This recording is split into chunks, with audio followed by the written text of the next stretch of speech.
waxaynu u joognaa bilowga ama bilaabidda dhismaha masjidka Mus'ab ibn Umayr ee magaalada Burco gaar ahaan xaafadda Maxamed Cali qaybta sariibada nafaqo kontaraadkan aanu ka qaadanay ururka kaalmee kuwan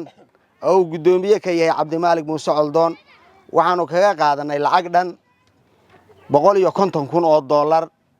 waxa uu nasiiyo noo qadibay $15,000 oo dollar waana wixii ugu wanaagsanaa ee la isku kaalmeyn lahaa masaajid in halkan laga dhiso oo beyd ilaahay aan cidina lahayn runtii aad iyo aad baan u soo dhaweynaynaa annaguna waxaanu haddii alla yidhi insha allah bismillaahi kariim kolleyba qadin mayno laakiin waa soo xisaabtamaynaa haddii alla yidhaahdo halkaanu ku soo hagaajinana waa garanaynaa waa loo baahnaa xaafaddu wayadoon masaajidadu ay naga yar durugsan yihiin annagu waanu u baahnay aad baanu ugu baahnayn xaafaddayadan waana ku tukanaynaa وانا همبلييننا بسم الله الرحمن الرحيم الحمد لله رب العالمين والصلاة والسلام على أشرف الأنبياء والمرسلين لمانتين السلام عليكم ورحمة الله وبركاته ما أنتوا أي تاريخ دو تهي تضبط شعبان كنا أفر بقول أفرتني أفر هجرية وكوباغان تضبية لباتنكا بيش اللباد لبادا كونية صدحية لباتنكا وحينو جوغنا بلوغا هما بلابدا اسمها مسجدك مصعب بن عمير مقالة برعو قارهان حافظة محمد علي قيبتا سريبدا النفقو دول كان اينو فردينوه ان شاء الله اينو كبلوني اسمها مسجدك عبر كيسو waxa uu ka kooban yahay 24 lagu dhuftay 30 mitir oo u dhiganta 5 balood waxa aynu naqaano yaanu ku wareejinay ee dhisaya waxaanu ku wareejinay shirkadda Sabawanaag oo arrimo hore khayriya nagala shaqeysay ayaanu ku wareejinay oo aanu la saxeexnay qandaraaska ah inay dhisaan masaajidka annaguna aan maal gelino annaga oo ka soo ururinayna dadka doonaya sadaqa jaariya sadaqa u socota masaajidku maadaama uu dhismay sabad yahay aan idhaade ama shub yahay waxa loo yaqaano oo la adkaynayo oo cabirkiisuna uu yahay 22 lagu dhuftay 13 mitir inta sabada noqonaysa iyo 4 qol oo noqonaya 7 lagu dhuftay 5 mitir iyo 2 qol oo mid yahay qolkii imaamka midna yahay qolkii xafiiska oo noqonaya 4 lagu dhuftay 4 iyo 3 suuliyo dumara iyo 3 suuliyo raga iyo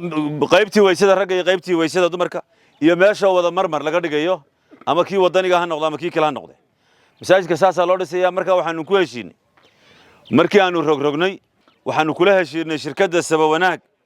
ee uu gudoomiyaha ka yahay Saciid Cirro in ay masaajidkan iyo madarasadan quraanka kariimka ay ku dhisaan lacag gaaraysa $150,000 oo dollar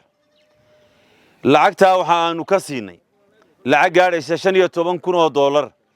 ayaanu muqaddim ahaan u dhiibnay inta kalena waxa weeye waanu sugaynaa waxaanu ka sugaynaa dadka helo khayrka baanu ka sugaynaa waxa u baahannahay oo masaajidkan dhisaya lacagta soo hadhay soomay soo hadhin $135,000 $135,000 soomay soo hadhin waxa masaajidkan dhisi karaya madrasadiisa 135 nin ama 135 qof 135 ruux oo bixiya min $1,000 miyaa la waayay lama waayin 135 qof baan u baahannahay oo min $1,000 bixiya oo ku soo hagaajiya lambarada akoonnada halkan ku qoran ee uu masjidku u leeyahay ee magaca masjidku soo baxayo ee shaashadana aan ku qori doono ayaanu ugu baaqaynaa waxaan ugu baaqaynaa walaalada meel kasta ay joogaan rag iyo dumar maanta masaajid baa la dhisayaa ilaahayna wuxuu yidhi wamaa tuqaddimuu lianfusikum من خير تجدوه عند الله وحكستو هاد هورم مرستان وحوي الله اكتسد كيليسان نبينا صلى الله عليه وسلم وحيدي حديث كسوري أبو هريرة رضي الله عنه وحيدي قال رسول الله صلى الله عليه وسلم إذا مات ابن آدم انقطع عنه عمله إلا من ثلاث إن آدم هديو جيريودو عمل كيسوا كجوآ صدح موياني وعمل لو مقره صدح ذا يعني كذبت يا وامح النبي قال شيء وحيدي كو صدقة جارية أو علم ينتفع به أو ولد صالح يدعو له صدح ذاسي قفك ويكذب تجيان أو خيرك وحوي ويكذب تجيان وحكم ذا صدقة وسعته سيدا مساجد كان هدي أنا نكور رماه قصة وكيمي برنامج كاني أما دول كاني وكيمي دول كان وحوقفوا بحسي هو يدي الله هيدا يوقفوا بحسي دول كان إلهي درتي بيولب حذي وحنا مقعد الله يراهده إلهي هكو حصو سمدا حقيسه فاطمة علمي عرالي أيا الله يراهده فاطمة علمي قاس أي عان كتاي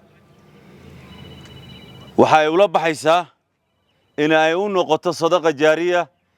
يعدي أيون ييستي آخر يا الله أيام الله بيلقنا عسانيسا sidoo kale waxay noo sheegtay hooyadaasi oo ku nool dalka Canada inay si gaar ah ay ula niyeysanayso inan ay dhashay oo shil baabuur ku dhintay dhowr iyo 20 sano ka hor isagoo 15 jir ah inankaas oo lagu magacaabi jiray Saciid inankaas oo ay aad u jeclayd oo ay wanaag badan ka sheegtay ayay si gaar ah ula niyeysanaysaa inankaasi shil baabuur ayuu ku dhintay waliba baabuurku waa ku gubtay ilaahay ha u naxariisto ilaahayna ha u aqbalo sadaqada waalidkii ula baxay ee ula niyoonayso iyaduna waa doonaysaa oo aakhiray doonaysaa in Allah guri uga dhiso marka dhulkaasi saasuu ku yimi dhulka qura ma may bixin laakiin waxay tiri waxaan diyaar u lahay inaan ka daba keeno lacag gaadhaysa $20,000 way soo diraysaa wayna ballan qaaday iyo wixii ay heshay inta ka badan ba marka annaguna haddii aanu nahay barnaamijka samafalka ee khayriga ee kaalme kuwan waxa lacago waqaf loogu tala galay ama sadaqo inay u socoto loogu togalay nagu soo hagaajiyay dad yow ahlu khayra oo doonaya inay Allah la ganacsadaan oo ilaahay aakhiro ku siiyo magacyada lagu soo diray baan sheegayna nin la yiraahdo Ahmed Abakar Maxamed haddii aan magaca saxayo oo dalka Ingiriiska jooga ayaa waalidkii ayaan u fahmay inay waalidkii hooyadii ay lacagta la baxday marka ha noqdo hooyadii ama iyagu si guud baa noqdaane anigu qoyska uu ka soo jeedo Ahmed Abakar Maxamed ayaa waxaan ka haynaa lacag gaaraysa $6,000 lacag gaaraysa $6,000 sidoo kale $5,000 waxaan ka haynaa walaal magaceeda la yiraahdo Nisriin iyo hooyadeed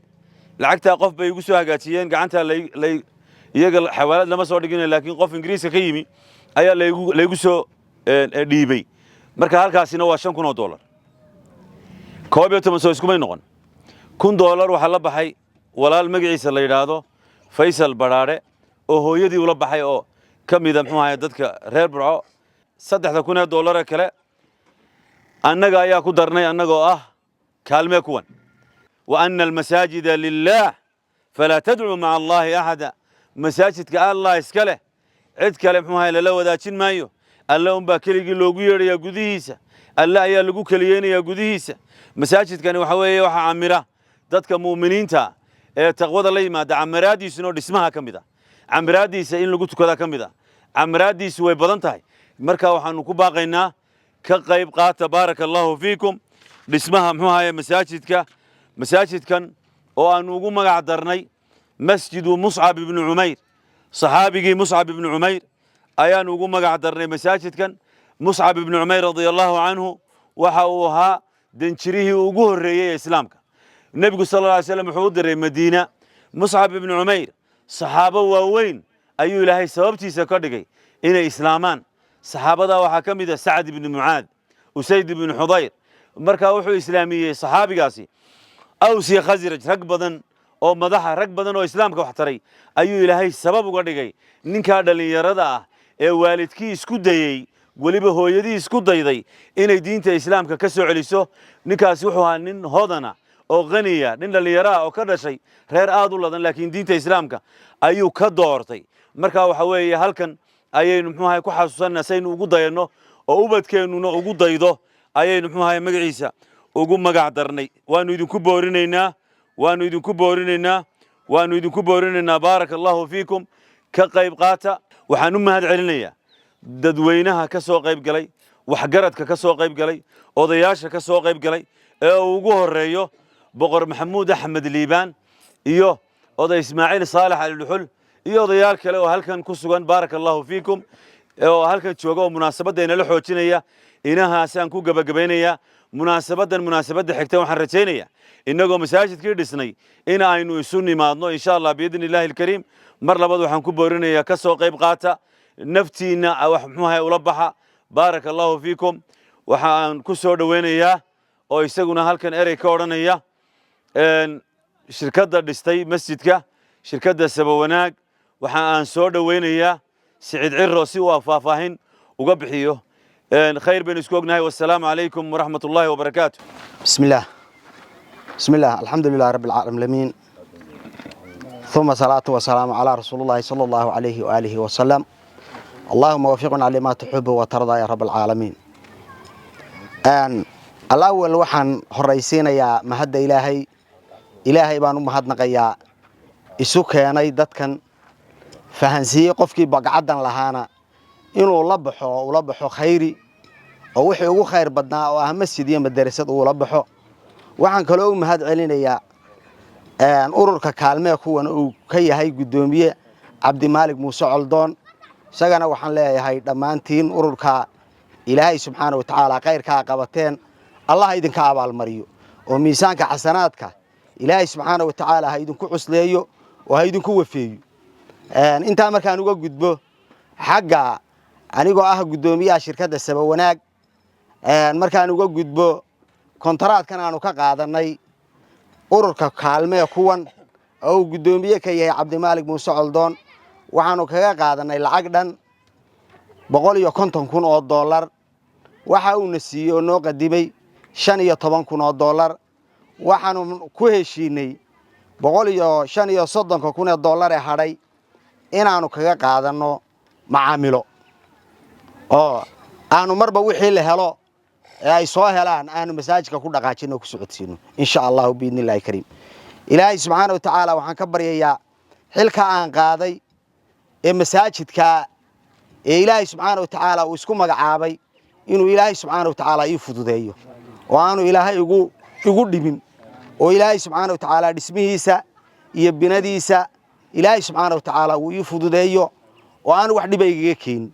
oo Ilaahi subhanahu wa ta'ala uu igu guuleeyo baan Ilaahay ka baryayaa idinkana waxaan idinka baryayaa ina igu ducaysaan biidni Ilaahi kariim taana halkaasaan kaga gudbayaa haddaan faahfaahinta u gudbo waa sida uu sheegay gudoomiyaha kaalmay kuwan ee Cabdimaalik Muuse Coldoon waxa weeye masjid koosabada oo dhinacna oo ah 13 dhinacna oo ah 22 madrasadaha oo 4 qol ah oo midiiba ay tahay 7 mitir oo lagu dhuftay 5 mitir iyo 2 qol oo isku weer ah 4 mitir lagu dhuftay goobaha weysooyinka oo iyana kala ah meel dumarka ah oo ay qaas u leeyihiin iyo meel rag ah oo qaas ay u leeyihiin 5 suuli oo ay 3 rag u leeyihiin iyo 2 dumarka ah dumarku ay u gaar tahay meeshii ay ku weysaysanayeen iyo meeshii ay ku nasanayeen iyo meeshii ay haddii allaba idinkeeda leeyahay ay markay dibadda u soo baxaan aan la arkayn oo aanu raggu arkayn sidaasaana shareecadu ogoshahay oo ilaahay subxaana wa tacaala uu inoo baneeyey oo inoo bannaan oo ilaahay subxaana wa tacaala minhajkii uu soo raaciyey rasuulullaahi sala allahu calayhi wasallam maxamed oo ilaahay subxaana wa tacaala uu inoo ku soo diray sidaasaanu markaa ku binaynay qaybta kalena ragga iskale oo weysadooda iyo suuliyadooda bay gaar u leeyihiin labada qolla waxaa iskale midna waa xafiiskii laga maamulayey madrasadda midna waxa weeye qolkii uu seexanayey ama imaamka ama mu'adinka masaajidka ka adimaya haddii uu imaamku guri leeyahay oo markaa uu gurigiisu hurdo tago waxaa loogu talagalay mu'adinka masaajidka ka adimaya inuu seexdo alaabtuna ay u taallo sidaas ayay ku kooban tahay qaabka ayaanu u kala qaadanay waxaan kaloo uga gudbayaa insha allahu tacaala baryadii ducada ahaydaan ilaahay baryayay baan ku celinayaa ilaahay waxaan ka baryayaa xilka aan qaaday inaanu ilaahay ugu dhibin ilaahay inuu ii fududeeyo ilaahay subxaana wa tacaala inuu igu garab galo ilaahay inuu garabkayga istaago ilaahay saasaan ka baryaya iyagana waxaan uga baryayaa ururkan kaalmee kuwan oo uu guddoomiye ka yahay cabdimaalig muuse coldoon hawsha iyo xilka ay qaadeen ee khayriga ee ay dadka u bandhigayaan ilaahay subxaana wa tacaala inuu dhagahooda ilaahay ku dejiyo oo qalbigooda ilaahay u furo inay khayrkaa ka qayb qaataan dadku sharka waa u dadaalaan laakiin khayrka waxaad moodaa inay ka gaabiyaan waxaan aad iyo aad ugu boorinayaa dadkaana inay ururkaa kala qayb qaataan khayrigaa ilaahay subxaana wa tacaala uu isu idaafeeyey isagu ee aan cid kale lahayn ilaahay mooyaane inay si toosa uga qaataan intaasaan kusoo gebagabaynayaa assalaamu calaykum waraxmat ullaahi wabarakaatuh بسم الله الرحمن الرحيم الحمد لله رب العالمين والصلاة والسلام على رسول الله اللهم وفقنا مما تحبه وترضاه marka hore ilaahay baa mahad iska leh dhammaanteed marlabaadka waxaan u mahad celinayaa runtii una ducaynaynaa inuu ilaahay mashruucan uu bilaabay uu ku asturo samafale cabdimaalig muuse coldoon iyo hay-addiisa kaalmee kuwan oo runtii aynu ku nageynay inuu khayrka ka shaqeeyo iyo taageeridda dadka jilicsan iyo dacwada islaamka run ahaantii maanta oo ah maalin barakaysan oo bishii shabcaan lagu jiro weliba maalmihii camalka la rafcin jiray oo maalin isniinah inaan munaasabadan aanu ka soo qayb gallo khayr aada u badan ayaa ku jira waana wixii ugu wanaagsanaa ee laysku kaalmayn lahaa masaajid in halkan laga dhiso oo beyd ilaahaya aan cidina lahayn runtii aada iyo aad baanu u soo dhoweynaynaa waxaan kaloo runtii bulshada uu u diray baaqa samafaluhu aanu iyagana runtii ku dhiirinaynaa inay ka qayb galaan dhismaha masaajidkan laga dhisayo magaalada Burco xaafadda Nafaqo waayo sidii u qaybiyay baaba iska sahlanoo 135 qof oo min kuni way iska sahlantii horta anigu kunkii koowaad baan qaatay cabdimaaligow dhiirigelin bay iga tahay in ay 134 durba 134 kaliya hadhayba ya marka taana waxa weeyaan aad iyo aad baan ugu dhiirigelinayaa waxaynu ugu ducaynaynaa samafalaha iyo shirkadda injineer Siciid ee Sabawanaag inuu ilaahay u fududeeyo dhismaha masaajidkan sidoo kale waxaynu u ducaynaynaa gabadhii khayrka qabtay Faadimo Cilmi Gaas oo runtii qof khayriya la soo baxday dhulka iyo lacagtaba inuu iyadana miisaanka xasanaadka ilaahay u saaro sadaqa jaariyana uga dhigo sallallahu ala sayyidina Muhammad inta ayaan ku soo koobaya assalaamu alaykum warahmatullahi wabarakatuh bismillahir rahmanir rahim bismillahir rahmanir rahim alhamdulillahi rabbil alamin marka hore mahad waxa iska ilaahay ummadiisa islaamka ka dhigay ugu tamarrucay diintiisa inuu ay ka shaqeeyaan kaasaa mahad iska leh annaguna aanu raacsannahay insha Allah ilaahay ka dhigo inaanu itaalka yaga aanu diinta la ag joogno in ilaahay baryayana waxba kama maqna isagaa wax bixiya run waxay yidhaahdaan alla wataa wehel ma doono waa runtood mar haddii ilaahayba qofka wato wehel kale uma baahna annaguna waxaanu haddii alla yidhi insha allah bismillaahi kariim kolleyba dee qadin mayno laakiin waa soo xisaabtamaynaa haddii alla yidhaahdo halkaanu ku soo hagaajinana waa garanaynaa guryahan dhisaya shirkadaan dhisay tamaruca guryahan qaar baan isdoonaya inaan ku tamaruco haddii alla yidhaahdo iyadana xilkaanuna anay ila jirtaa halkaan ku soo hagaajinayana waa garanayaa kolley dee hawluhu way iska badan yihiin waxaan leeyahay ilaahay ha ku anfaco shirkadda uu Siciid dhisayo Siciid ducaale xayaf waxaan leenahay ilaahay ha kugu garab galo annana waa kugu daba taaganahay iyo hor taaganahay insha allah bismillaahi kariim subxaana rabbika rabbi cisati camaa yasifuuna walxamdu lilaahi rabbi alcaalamiin dee ducadii way iga horreyso waa la duceeyey laakiin baahida masaajidku maan ka warramayaa dee loo qabay masaajidka waa loo baahnaa masaajidka waa loo baahnaa xaafaddu waa iyadoon masaajidadu ay naga yar durugsan yihiin annagu waanu u baahnay aad baanu ugu bahnayn xaafadda iyadan waana ku tukanaynaa waana hambalyaynaynaa waana lagu mahadsan yahay muuse cabdimaalig muuse oldoonna ilaahay khayra ka siiyo kuwa soo bixiyana ilaahay khayra ka siiyo waa u ducaynaynaa masaajidkaa waanu u baahnay si fiican baanu uga soo qaybgelaynaa yacnigii hagaajintiisa iyo ilaalintiisa iyo daryeelkiisaba dee assalaamu calaykum waraxmatullaahi wabarakaatu